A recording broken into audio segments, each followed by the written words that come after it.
to you.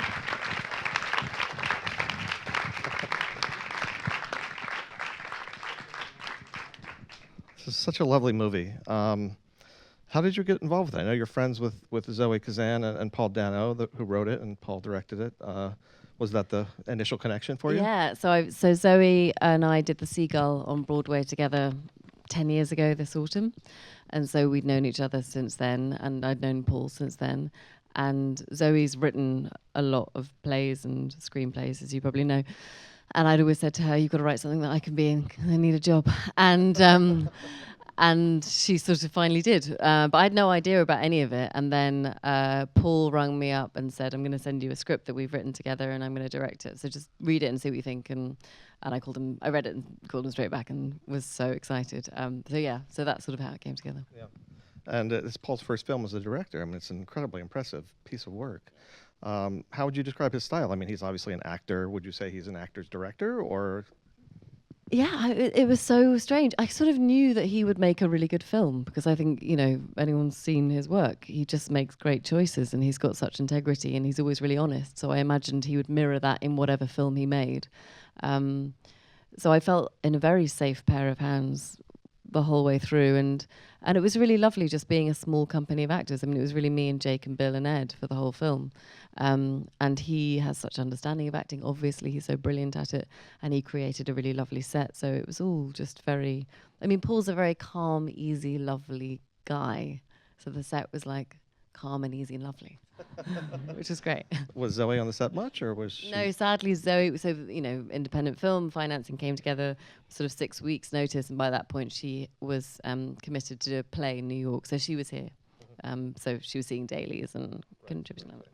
It's interesting that the film was written by a man and a woman. Do you think that affected the point of view of the characters, that you kind of had both represented in a way? I think what made the difference was the amount of time they spent on it. I mean, they spent 3 years working on the script. So Paul originally read the book, loved the book, felt that he wanted to make it into a film, wrote some version of a script, and gave it to Zoe, and Zoe just shredded it and said, that's not a script, as the story goes. And so she turned it into something that people could, another person outside of Paul's brain could understand.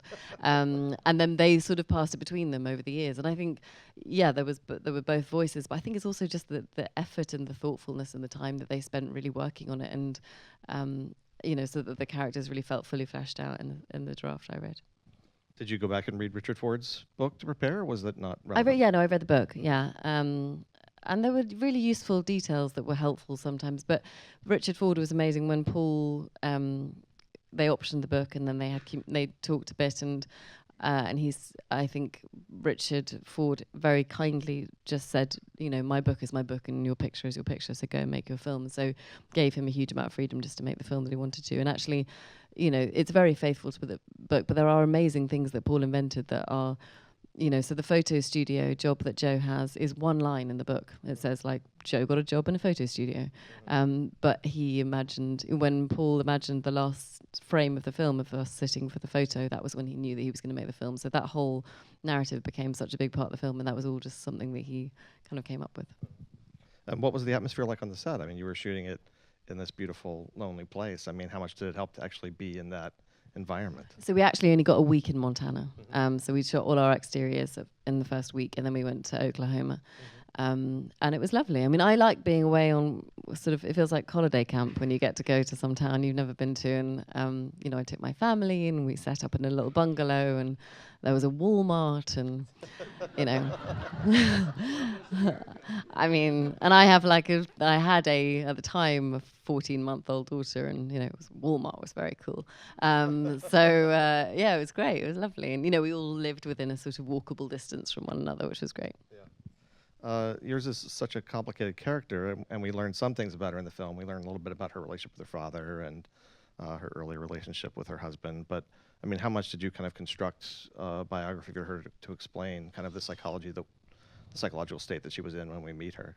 I mean, not huge. It's just funny. Since I've had children, I used to just do enormous amounts of research for everything and sit and write reams and reams and reams of stuff and cut and paste things and books, and, and then I had kids and I didn't have any time left, so I just so it was a different process really. It was much more about the collaboration with Zoe and Paul and what they had thought, the thought that they'd put into it, and the work that we did when we got there. We had a bit of rehearsal beforehand, not much, like a couple of days with me and Ed, who Ed Oxenbould, who plays my son Joe in the film, getting to know each other. I'd known Jake forever, so we quite easily kind of knocked up their love story, figured out how they met, where they met, and roughly what happened when they got together. And the rest of the stuff, I sort of just chose sort of really small details, like a song that they were listening to at their wedding. But I know whenever it's not in the film, and I never talk about it, but that would be something that I would be thinking about in some of those. So it wasn't a massive sort of full biography, but there were important details as to what their life had been like up until then that were sort of fixed in both of our minds, in all of our minds. And how would you say your own experience as a mother informed your performance as this character? I don't know. I mean, I've got very little. I've got a 3-year-old and a 1-year-old, so I've got very little. So I don't know. I think what I was shocked by was the idea, first of all, when they sent it to me, the thought did flash through my mind that I was too young to have a 14-year-old. And then they were like, "You're not, though." And so that was a bummer. I had to really face up to that. Yeah, so I don't know if it did really. I think the actually something that really struck me was when we were shooting it and we shot the scene where he comes home and it's all over and the fire has happened and the confrontation with Bill Camp and all that stuff. And he comes back and he says, like, "Are we going to be all right?" Basically, like, "Mum, what's going to happen?" And she says, "I don't know." And it was really, honestly, the first time I thought, gosh, I'm not going to always be able to say that everything's all right. You know, I'm not always going to be able to just put a Band-Aid on and, you know. So I thought that was really powerful. But and you know, the thing that spoke to me really was that idea of just seeing behind the curtain, seeing what your parents are really, you know, what they are like. And you know, I think the first time you see your dad cry, it's just terrifying. So all of that really spoke to me. And how did you go about constructing the character's kind of evolving look? I mean, I'm sure Paul was part of that and the costume design and makeup and all that, but I mean, what was your contribution to that kind of? Yeah, we worked with Amanda Ford, who was an amazing costume designer, who came up with this green dress, which I really fought the green dress a lot. Yeah, I don't know why. I just was like, it's not, you know, I had an issue with it. She was adamant that the green dress was the right thing, and then it was amazing, and I loved it. It was brilliant. But I think in my mind, she was really sort of, it was sort of going through this nostalgic whiplash where she realised that a portion of her life is gone and that all of these possibilities that lay before her have now disappeared. And when she was 18, she did imagine that she could have been a shoot beauty or a rodeo girl. She did imagine that she could have gone to Paris and been a poet, or she could have gone and studied. And I think there are all these ideas of who she could have been. And then she meets Jerry, falls in love, and that's all legitimate and lovely. And they have a child. And then she just starts to make do. And these constructs of mother and wife are put on her, and she chooses for herself. But she suddenly wakes up one day and has no idea who she is. And outside of those things, and now that those things don't really exist anymore because her husband's left, she has to figure out like if she even has an identity outside of that. So it was really fun then, sort of every day of that week, because it really is only set over a week. It was her sort of trying on a different version of who that person might be, and quite intentionally, you know, burning down the idea that Ed has of that Joe has of his mother, trying to sort of just erase it so she can start again, which explains a lot of the sort of slightly questionable behavior. And Ed Oxenbould, who's remarkable in the movie, is experienced, but he's still quite young at the same time. And you started out fairly young.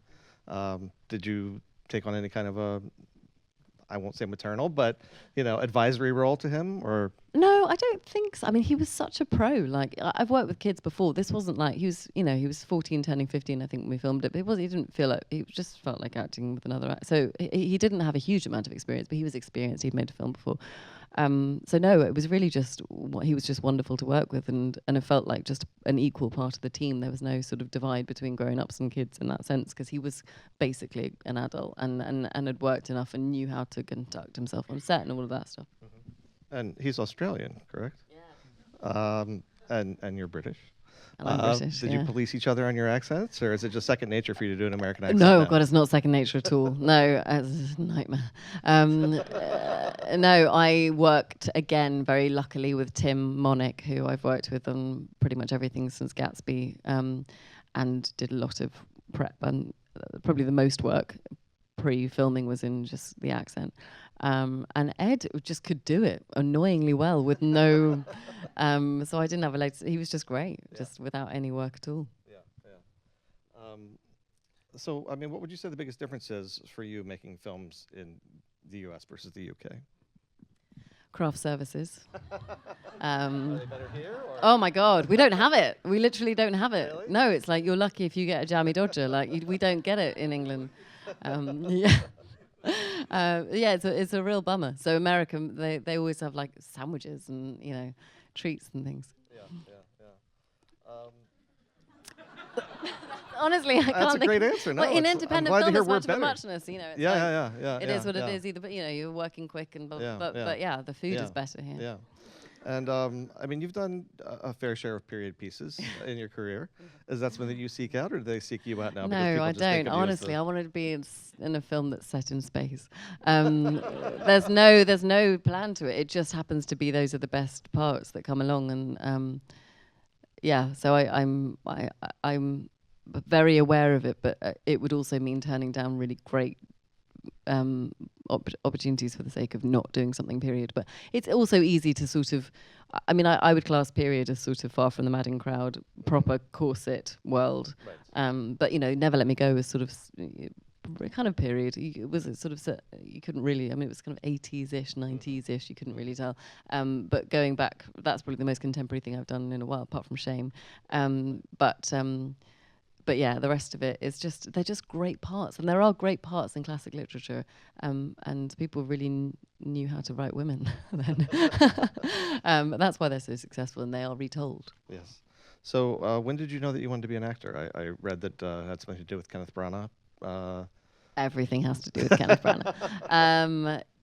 Really early on. Well, I didn't know it was a job, but when I knew it was a job, pretty much from then. So I started when I was like 6 doing school plays, and then did school plays until I left school, and then sort of pursued it immediately. But yeah, always, basically. Yeah.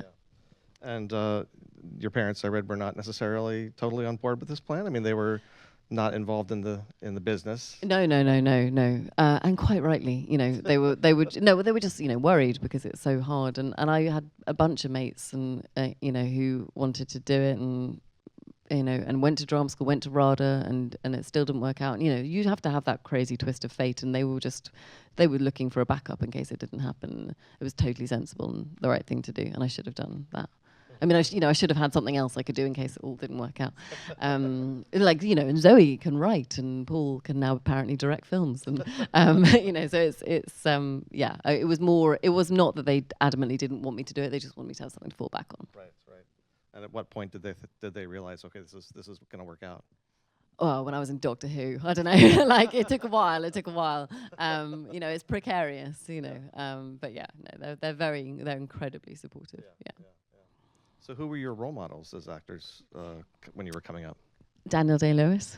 Yeah. I played John Proctor in when I was 14 at school. I always got the male roles.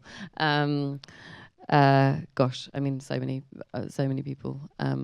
But I suppose, I think he sort of made me want to do it as a job. I think. Women, I mean, there are so many incredible female actresses that I, looked up to. Kate Winslet probably was like the most sort of significant in my mind when I was in my teen years in terms of what I wanted to do when I was older. And but yeah, I have so many people I admire. Since this is for the SAG-AFTRA Foundation, we ask everyone if you remember what role got you your SAG card. Oh, I think I had like less than 30 seconds in a Jim Sheridan film called Brothers, which is where I met Jake, actually. Oh, really? And I think it was like right after I did The Seagull. So I think that was it. I think that was my first job in America. Yeah. So you mentioned you and Jake are good friends. I mean, was it strange at all to be playing these, you know. No, it was great. No, it was great. It was great. We've kind of, we've been really good friends for a long time. We've kind of talked about doing plays together, and we've sat and read plays like in a, to sort of test them out, and haven't ended up doing them. So we've kind of been always, like, similarly to me and Paul and Zoe, we've kind of been looking for stuff, and it's never worked out. And no, it was kind of fun.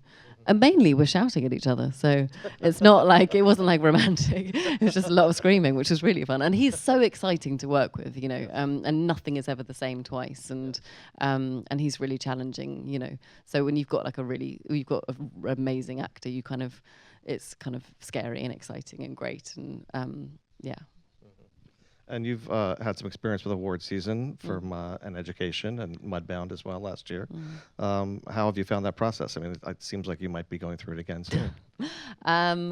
Yeah, I mean, for an education, I sort of didn't know what was going on, and the whole thing was quite scary, and I think I sort of felt, it was just, I took it way too seriously. I mean, it is a serious thing, and it's a great thing, and I think it's a great thing, particularly for really small independent films like ours, because people see it as a result of the sort of talk around it.